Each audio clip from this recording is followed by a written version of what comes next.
I was really unprepared and shocked by what I saw in Haiti. So in Haiti, there is no sewer systems. There's no trash removal. There's no such thing as sanitation. There's no health care that reaches out to all of the island.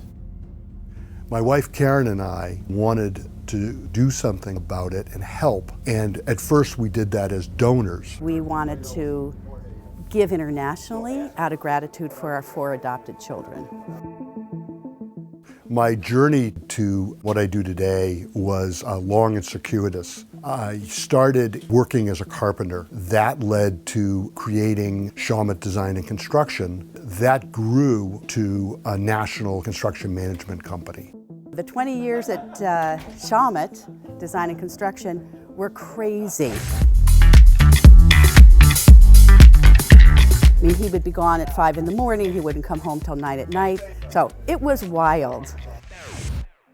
When I first met Jim, the stories had preceded him, and in fact there was a coffee table in the lobby, and it had a picture, a little model of an airplane, and it said, if Jim asked us to land a 747 on Newbury Street, we would figure out a way to do it. And I'm reading this thinking, wow, Jim is something, I need to meet him. I have to say I married Jim because I knew my life would never be dull. Jim is really focused and mission-driven and can be intense at times. Conversely, Jim can be playful. He's inspired people to get better. He's inspired people to grow. I think it's telling that Shawmut has spawned at least a dozen very successful construction management firms, Windover being one. I sold Shawmut to the employees in 2006.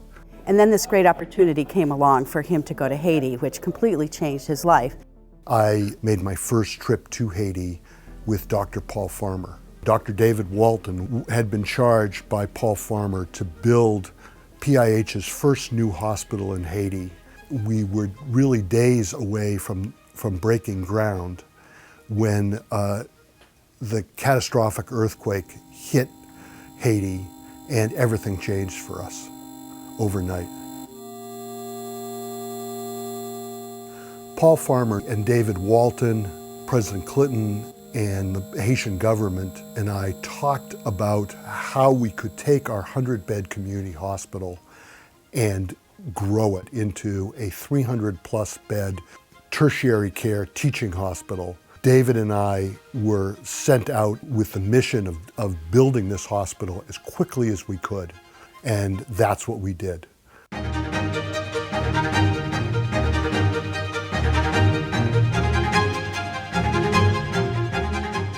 Construction itself is managing chaos.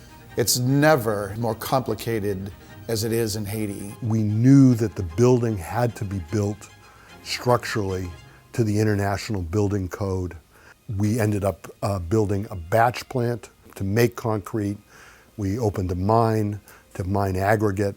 It took a lot to get it right for the first few buildings. He has to figure out how to manage chaos beyond what we understand here in the United States. We were able to finish the majority of construction before any other major hospital project had started in Haiti.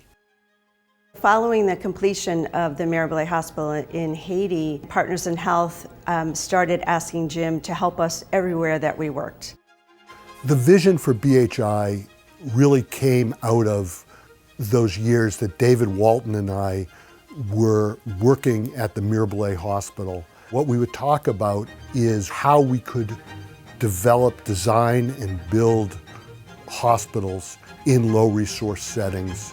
To date, we have worked in over 28 countries and completed over 200 projects. In August, another earthquake hit Haiti, this time in the Southern Peninsula, where we've been working for many years. It really devastated the Southern Peninsula. We did not have any damage at the hospital, thanks to BHI and the great work they did in constructing the hospital. What is special about Jim is his drive, his passion, his intensity. Then I got the opportunity to build his house, and that's when I really got to know Jim as a person and a friend. That experience helped guide me in my career. Jim made me to realize that the world deserves better. The world deserves a better system. The world deserves people that really care.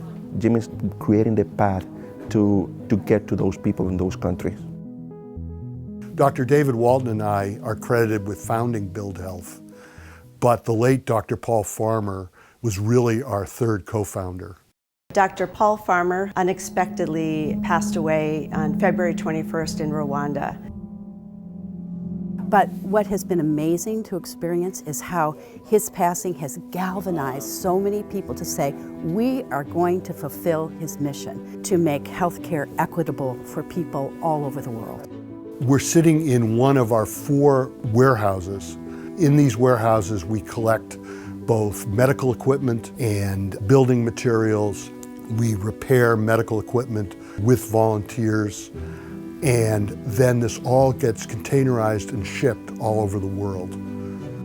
Jim was one of those rare partners that didn't ask for funding.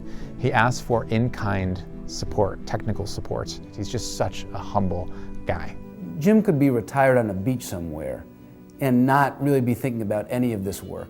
Instead, at 11 o'clock, he's trying to fix our generator on FaceTime. He doesn't have to do this. This is a total commitment to mission, and it's infectious. Anyone in this industry, reach out to BHI. See how you can help. To the other construction CEOs out there, look into it, get to know what BHI is actually doing, and there's so many ways that we can all contribute. I just wanted to be part of it because I knew that what we could do is get a material less expensive than you could ever get it somewhere else. Other suppliers, other manufacturers can help find a way to get it at the lowest possible cost to where Jim needs it to be. Jim, I am so pleased you're being recognized for this award with ENR.